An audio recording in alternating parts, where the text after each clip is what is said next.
En el día de hoy, amigo oyente, comenzamos nuestra consideración de los dos libros de Crónicas en el Antiguo Testamento.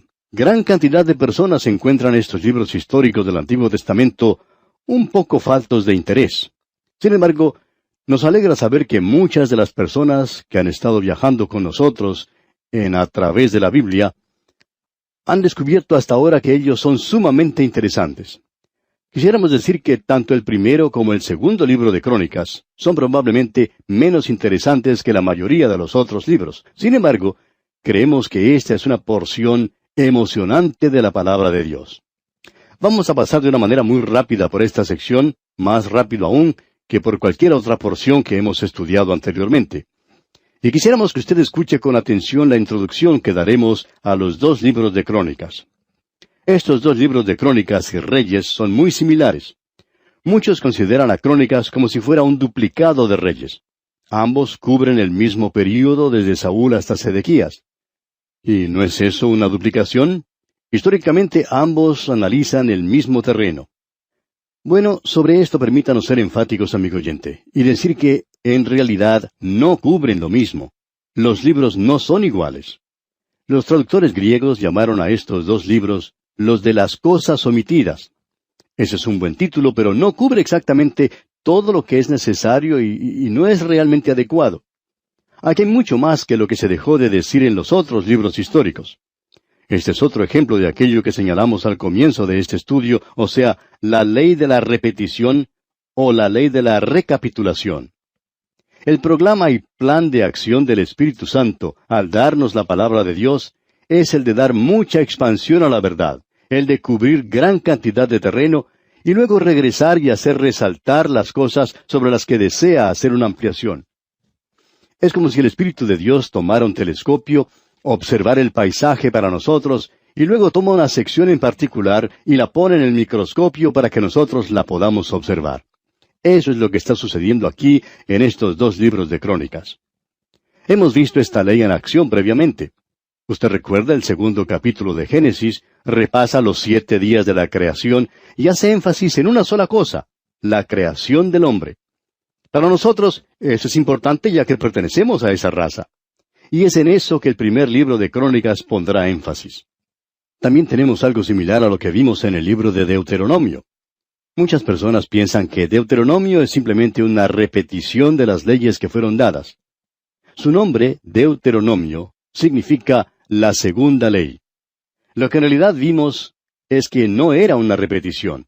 Era la interpretación de la ley bajo la experiencia de 40 años en el desierto, y había muchas cosas que agregar, y necesitaba algunas interpretaciones. Lo que nosotros vamos a encontrar aquí, amigo oyente, es que Dios volverá a recorrer el terreno cubierto en los dos libros de Samuel y en los dos libros de Reyes, para poder agregar algunos detalles y poner énfasis en asuntos que Él considera importantes. Ese es el caso que tenemos delante de nosotros en este primer libro de Crónicas. Por ejemplo, el tema aquí es David. En el segundo libro de Crónicas lo que se destaca es la casa de David. Pero como dijimos, aquí es David mismo el centro de la historia. En Crónicas vemos la historia de Judá y el reino del norte quedó prácticamente ignorado cuando se hizo la división. El pecado de David ni siquiera se menciona en Crónicas. ¿Por qué? ¿Por qué nos mencionó Dios eso en este libro? Bueno, cuando Dios se olvida, amigo oyente. Cuando Él separa nuestros pecados de nosotros, Él los lleva a una gran distancia. En el Salmo 103, versículo 12 leemos, «Cuanto está lejos el oriente del occidente, hizo alejar de nosotros nuestras rebeliones». Eso es tan lejos que Dios no vuelve a traerlas. Él no las menciona aquí. Cuando Dios se olvida, amigo oyente, se olvida de veras. En Crónicas también ocupa un lugar de importancia el Templo de Jerusalén. En los libros de Reyes, la historia de la nación se da desde el trono, pero en Crónicas la encontramos desde el altar.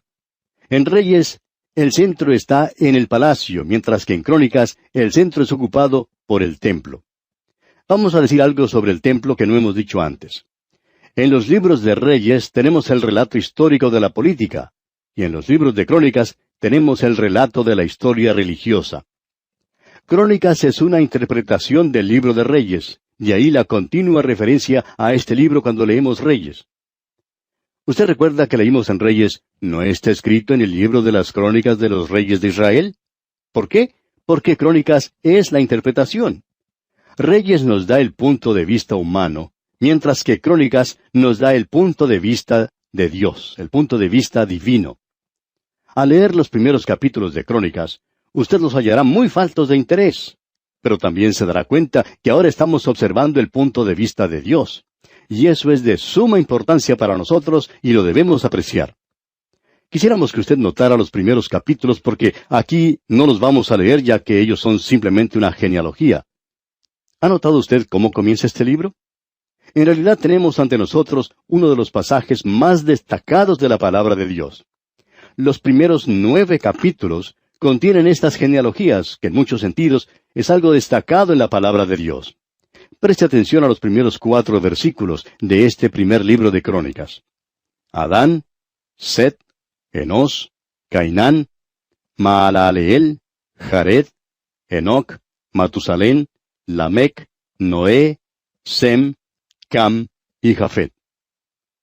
Con la simple lectura de esos 4 versículos hemos cubierto mucho terreno. Lo único que tienen esos 4 versículos son nombres que han sido mencionados en el comienzo. Esto es muy importante notar, pues tiene mucho valor. Luego en el versículo 5 se comienza a hablar de los hijos de Jafet. Se sigue con los de Cam y luego los de Sem. Puede usted notar que aquí se sigue el mismo sistema que fue usado en el libro de Génesis. La línea rechazada se da en primer lugar, luego la línea que debe seguirse hasta Cristo se menciona. Y en estos primeros 9 capítulos, usted tiene la genealogía que lo lleva desde Adán hasta el Señor Jesucristo.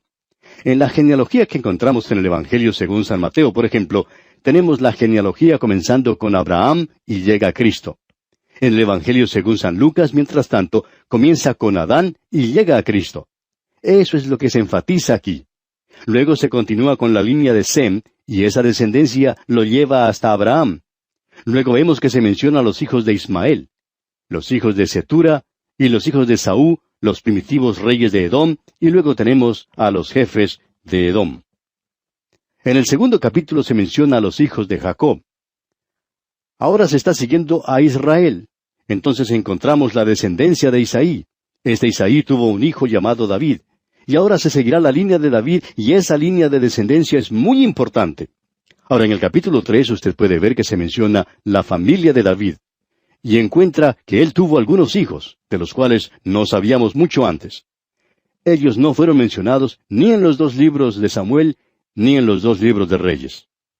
En el versículo 5 del capítulo 3 de este primer libro de Crónicas, se menciona a Simea y a Sobab. ¿Ha oído usted hablar de ellos alguna vez? Luego se menciona a Natán y a Salomón. Eso es interesante. De Salomón ya conocemos mucho, pero quizá alguien diga, no hemos oído nada de Natán.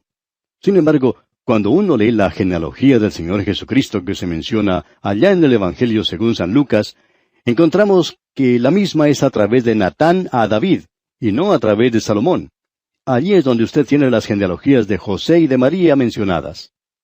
En el Evangelio según San Mateo, el Señor Jesús tiene el título legal al trono de David, y en el Evangelio según San Lucas, Él tiene el título por parentesco al trono de David. Y eso es de importancia entender. Luego tenemos la genealogía de las 12 tribus de Israel. Y no vamos a tomar el tiempo ahora para leer todo eso, pero quisiéramos indicar que eso es de beneficio para nosotros. Por eso quisiéramos mencionar algo que usted debe notar en estos primeros 9 capítulos del primer libro de Crónicas. Son 9 capítulos de genealogías, sus hijos. ¿Los hijos de quién? Los hijos de Adán. Es la genealogía más larga en las Escrituras, y es notable porque es la lista más larga y grande en las Escrituras, y no hay nada similar en toda la literatura universal. Comienza con Adán y llega hasta Cristo. Comienza con el primer Adán y concluye con el último Adán. Tenemos el cuadro genealógico más grande de toda la humanidad. Y por esto nos damos cuenta que todos nosotros pertenecemos a la misma familia. Ninguno puede reconstruir completamente su genealogía. Usted puede leer allá en el versículo 1 del capítulo 9 de este primer libro de Crónicas lo siguiente. Contado todo Israel por sus genealogías, fueron escritas en el libro de los reyes de Israel, y los de Judá fueron transportados a Babilonia por su rebelión. Estas genealogías fueron guardadas y llevadas luego a Jerusalén, y todavía existían en el año 70 después de Cristo, cuando fueron destruidas por Tito. Todo desapareció en esa ocasión, y por eso nadie puede buscar su genealogía hasta el primer hombre, Adán. Muchos de nosotros somos descendientes en la línea de Jafet.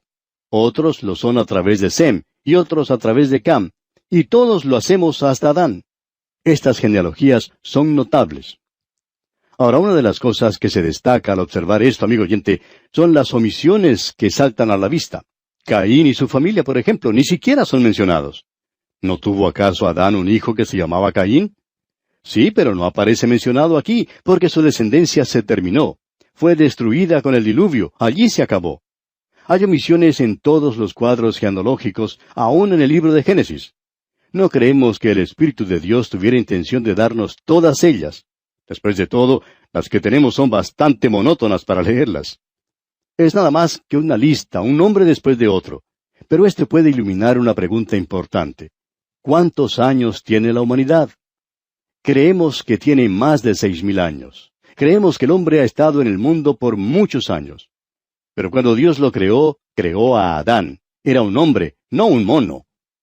Hay un dibujo de esos que aparecen en revistas de historietas que presenta en forma satírica la teoría de la evolución y el alardeado progreso de la civilización. Este dibujo muestra una escena de destrucción total. Una bomba atómica ha sido detonada y el hombre se ha destruido a sí mismo.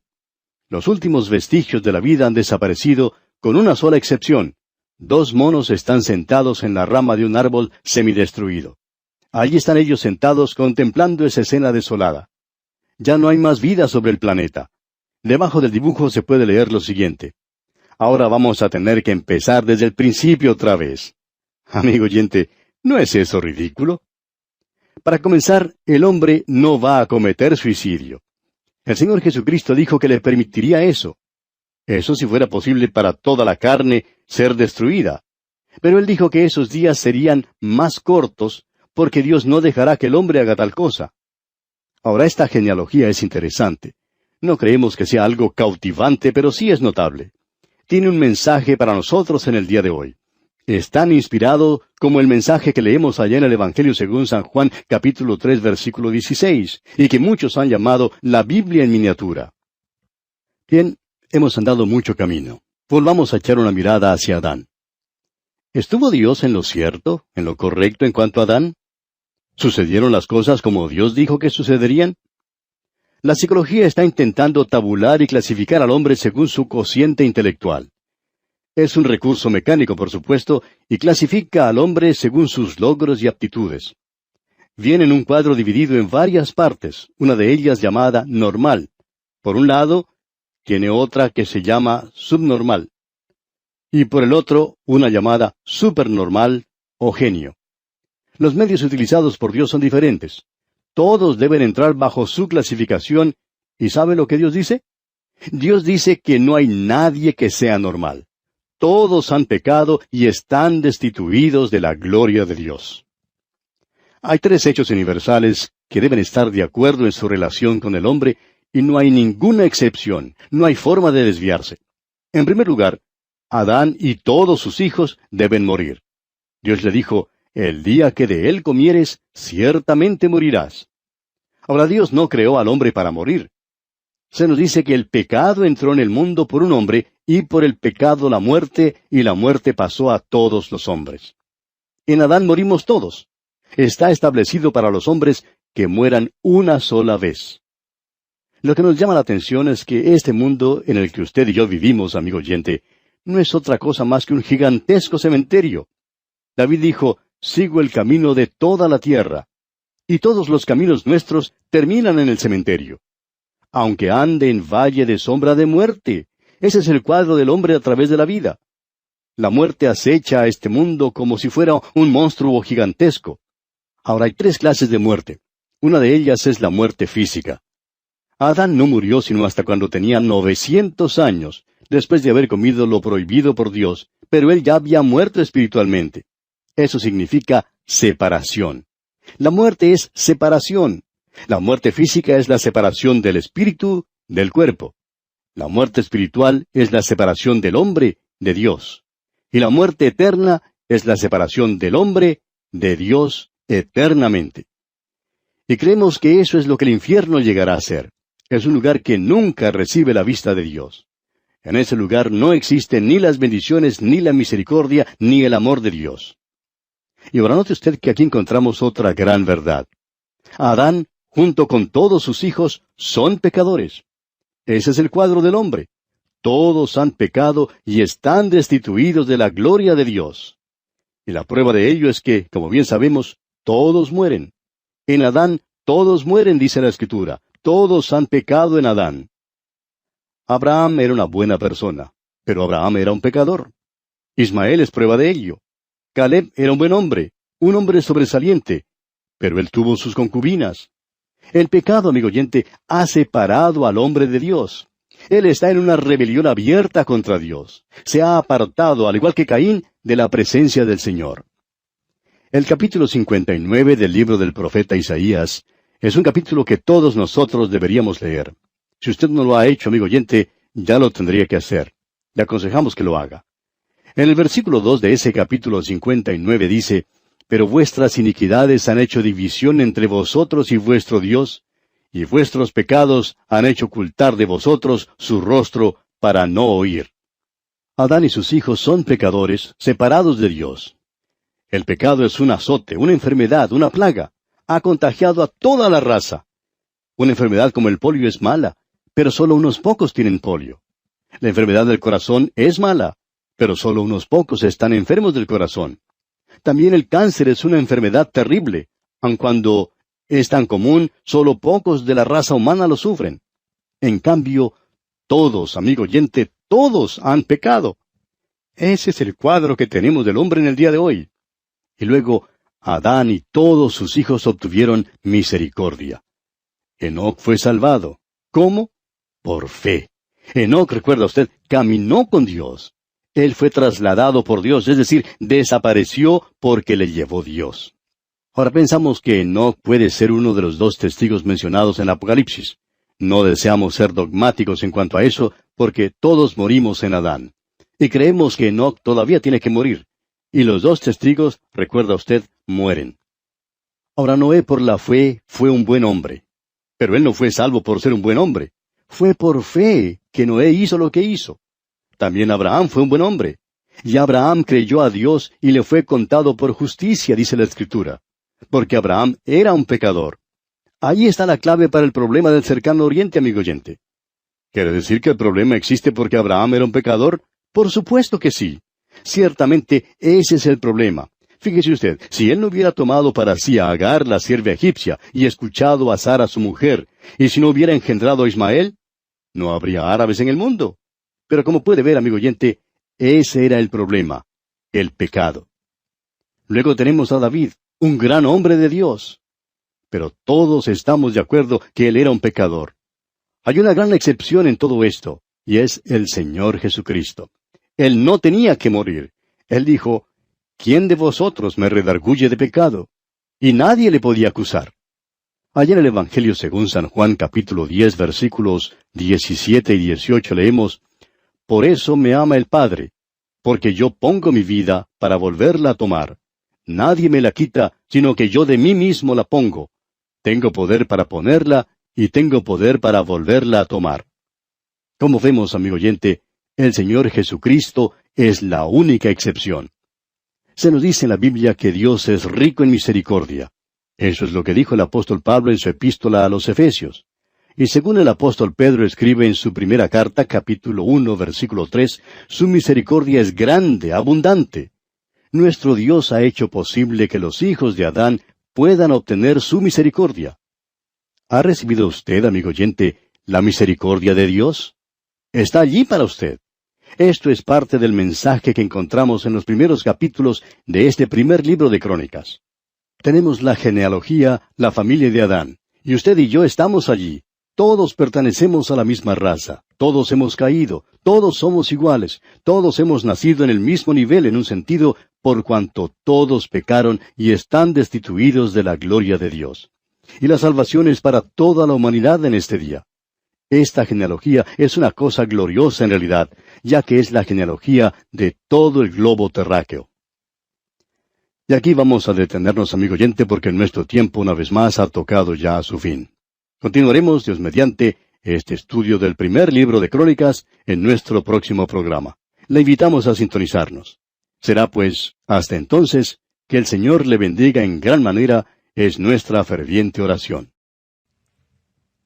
Volvemos en el día de hoy al primer libro de Crónicas, y como dijimos en la introducción, aquí estamos observando el punto de vista de Dios. Esa es la diferencia más notable que existe con los otros libros que vimos anteriormente, el primero y el segundo libro de Samuel, el primero y el segundo libro de Reyes, ya que son casi iguales, cuentan la misma historia. Al leer el primero y el segundo libro de Crónicas, parece que fuera simplemente una repetición. Parece, decimos, pero no es lo mismo. En primer lugar, vimos la historia observada desde el punto de vista del hombre. En otras palabras, es el punto de vista humano de la historia. Pero ahora, como ya hemos dicho, tenemos el punto de vista de Dios. Usted podrá notar al pasar por este libro de Crónicas que se han presentado unos cambios bien notables. Es decir, se ha dado cierto énfasis a algunas cosas. Y también tenemos otras partes de las cuales no se hace ninguna mención. En los primeros 8 capítulos de este primer libro de Crónicas, hemos visto una de las genealogías más grandes de toda la historia. Esta genealogía nos lleva hasta el principio con Adán y determina el origen de los hijos de Israel, remontando la historia hasta Adán, y lo sigue hasta el tiempo mismo de la cautividad. El capítulo 9 de este primer libro de Crónicas comienza diciendo aquí en el versículo 1, «Contado todo Israel por sus genealogías, fueron escritos en el libro de los reyes de Israel. Y los de Judá fueron transportados a Babilonia por su rebelión». En esta declaración encontramos algo tremendo, y es la revelación de que las genealogías se guardaban en el mismo templo. Las genealogías de esta gente estaban allí. En realidad, son las genealogías de cada una de las tribus. Usted puede leerlas por sí mismo, allá en su propio tiempo de estudio, ya que tomaría demasiado tiempo hacerlo por radio. No quedaría nadie escuchando este programa si lo hacemos así. Pero vemos aquí que Dios ha indicado claramente que Él ha dado esas genealogías y que ellas son de importancia. Fueron registradas hasta que el pueblo fue llevado cautivo, y luego se produjo cierta confusión. Cuando regresaron, continuaron después de reedificar el templo llevando esas genealogías. En la época en que nació el Señor Jesucristo, esas genealogías estaban en exhibición en el templo.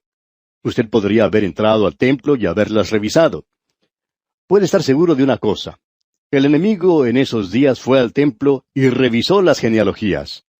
Nosotros podemos ver las que están allá en el Evangelio según San Mateo y en el Evangelio según San Lucas, y podemos constatar si son correctas o no. Según nuestro conocimiento, nunca tuvo lugar un ataque contra la genealogía del Señor Jesucristo. Ella estaba correcta y en exhibición. Cuando el templo fue destruido, en el año 70 después de Cristo, todas esas genealogías desaparecieron. Fueron destruidas en esa ocasión. Era un registro tremendo. Y aquí en este primer libro de Crónicas lo tenemos al día, hasta el momento de la cautividad en Babilonia. Pero luego continuó hasta el momento en que el Señor Jesucristo vino a este mundo. Después de él, tuvo lugar la destrucción de Jerusalén y del templo en el año 70 después de Cristo, como hemos dicho, y por tanto ese archivo desapareció. Ahora quizá usted pregunte, ¿por qué?